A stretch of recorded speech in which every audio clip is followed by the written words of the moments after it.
The first dimension in the 21st CLD is collaboration. Collaboration is the process of people working together in order to achieve a certain result. Most of the time in our classroom, when we talk about collaboration or group work, most of our teachers are actually doing the group work only at level 1.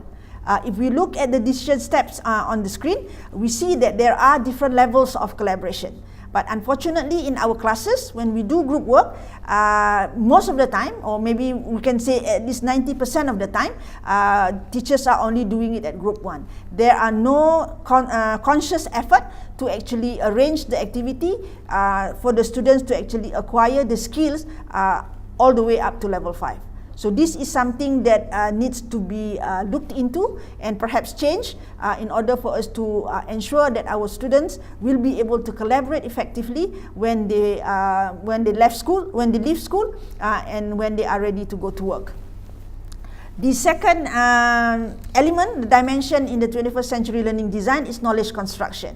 Again, we do knowledge construction in our classes, but a lot of times we do not actually do deep knowledge construction. Most of the time, again, it is at a very superficial level, because as we know, we are very exam oriented, and in a lot of situations, our teachers probably will give all the necessary information to the students.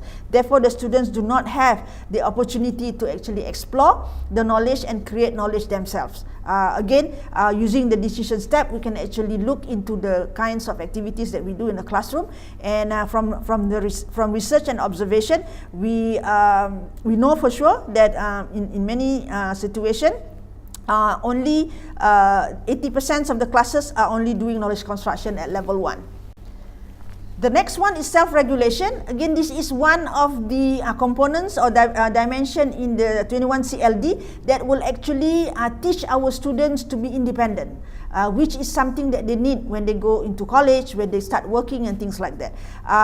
It is giving back the responsibility of learning and planning their own study to the students with our guidance. Okay, so this is something that needs to be worked into our classroom, so that they can learn to take responsibility of learning themselves, so that they can be independent learners in the long run.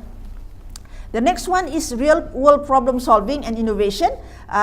Most of our content is actually our textbook do not encourage students to explore outside of the classroom.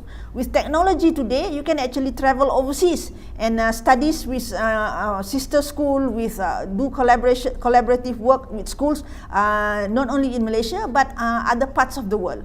Therefore, if we do not expose our students to this kind of situation, again, we are actually limiting their ability in terms of acquiring skills that are really necessary in the 21st century. The next one is the use of ICT, the use of technology, computers and all for learning. In a lot of cases, as we do our observation in schools, the ICT is actually being used by the teachers, not the students.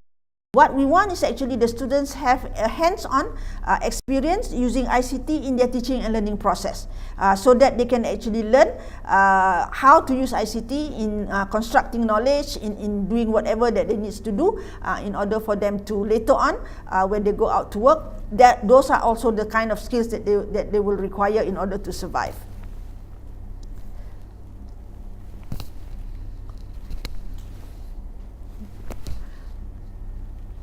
Okay, so those are the 6 elements or 6 dimensions in the 21st century learning design. An overview of it. If you want to know more of each step and how do you actually apply it in your lesson plans and also in your teaching and learning process, please do contact us using the email and also the number on the screen.